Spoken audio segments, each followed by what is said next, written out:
Pang-upholster. Oo, kaya. Ayan, ang in-order ko ay na pad thai.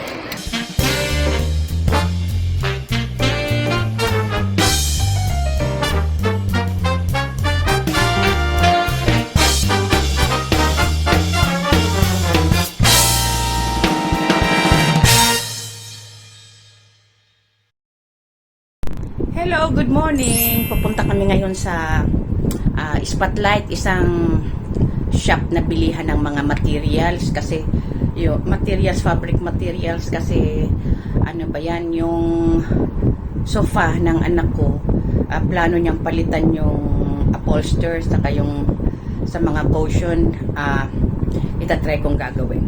Challenge na naman kasi to sa akin. Ayan, samahan nyo kami.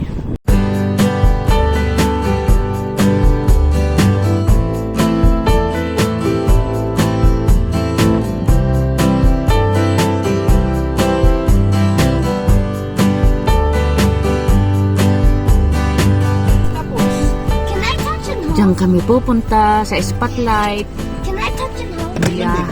Bilihan ng mga arts and crafts, mga tela, mga fabrics, mga pang-upholster. Ayan o, bagong gupit ang anak ko. Ako naggupit kanina. Mahal kasi dito sa pagpagupit. Kaya yan, kinupitan ko na.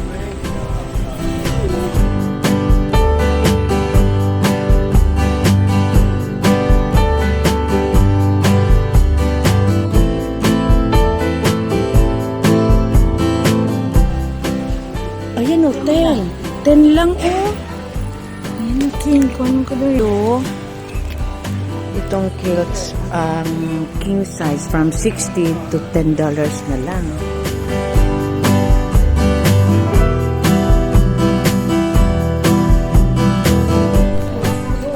Pang-upholster.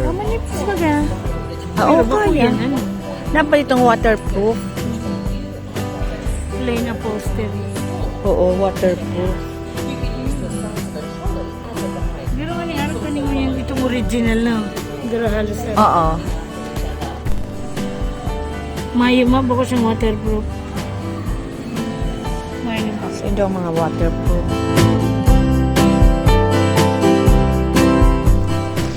Ayan, kasi mahaba, 10 yards, kaya hindi naman umano machine na ang gagamitin.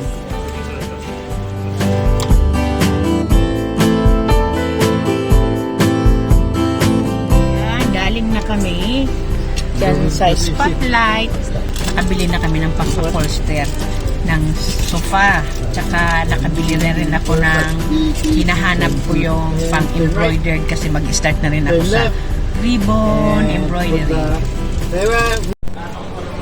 Nandito kami ngayon sa Chermside para mag-lunch.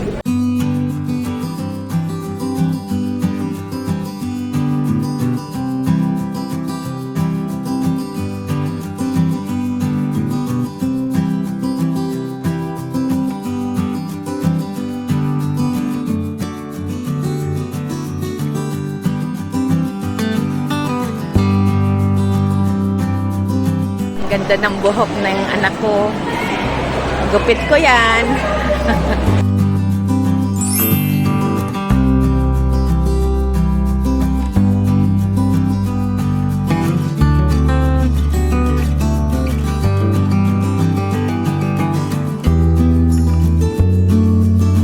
Ikot kami ng ikot kahanap ng upuan.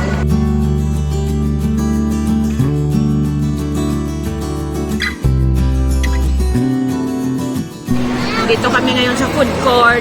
Sina Johnny Bell na lang ang nagpili ng kakainin namin. Ang bumili, ng kakainin namin. Naiwan ako dito sa mga bata. Kasi itong isa, si Kuya, ang gusto niya. What did you order, Kuya? Avocado sushi. Avocado sushi. What about Carrie? Chicken pop. Chicken popcorn. Ako naman pad thai. Ewan ko si nanay ko saka si Ping ko ano ang napili. Ayan ang in-order ko ay na pad thai. Are you hungry, Carrie?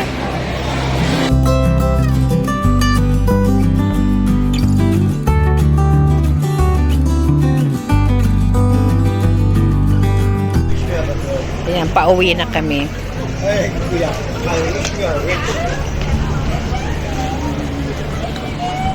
Yan, pauwi na kami. Tapos na naman ang aming Sunday. Tapos yan, mag-i-edit ako nung video ng anak ko. Yung New Year pa. Yan, nandito na kami sa bahay. Ang oras is 1:55. Nag-lunch na kami doon sa Chermside. Ngayon, ito ang mga nabili ko. Yung anak ko bumili ng pang-upholster sa sofa. Ako naman ang nabili ko. Yan. Kasi mag-start ako ng ribbon embroidery.